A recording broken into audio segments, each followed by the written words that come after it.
आता जर तुम्ही सत्तेत बसलात तर पहिली भाजपची भूमिका काय असेल ठाण्यामध्ये? मी मगाशी सांगितली तीच, की पारदर्शी कारभार आपला झाला पाहिजे, अनुशासन प्रिय अशा पद्धतीने काम केलं पाहिजे आणि विकास एक दिशाबद्ध असला पाहिजे.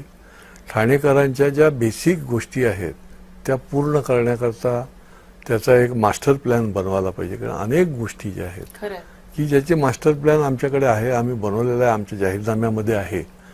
परंतु ज्याला म्हणतील की ठाणेकरांनी तुमच्यावर एवढं भरभरून प्रेम केलेलं आहे महायुतीवर, म्हणजे लोकसभा, विधानसभा आणि महापालिका, तर त्यांना आपण उत्तरदायित्व आपलं आहे त्यांच्यावर, सगळं जे जे आहे त्याच्या अडीअडचणी. आणि वाढत्या ठाण्याला एक चांगलं आहे की दोन्ही भाग्यविधाते आदरणीय नरेंद्र मोदीजी आणि देवेंद्र फडणवीस यांनी या ठाण्यासकट MMR रिजनला प्रचंड भरभरून देत आहेत आणि विविध योजनांच्या माध्यमातून आमच्या इथल्या लोकांचं जीवनमान कसं सुकर होईल त्या दिशेने त्यांची पावलं आहेत आणि त्या दिशेने ते डबल इंजिन सरकार इथे देखील मदत करते.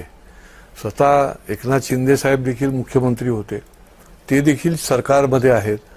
नॅचरली त्यांचं देखील ते इथलेच असल्यामुळे त्यांचं देखील लक्ष या ठिकाणी असणं स्वाभाविक आहे आणि त्याच्यामुळे त्याचा उपयोग जास्तीत जास्त करून योग्य दिशेने हे काम जे आहे ते करून घेण्याकरता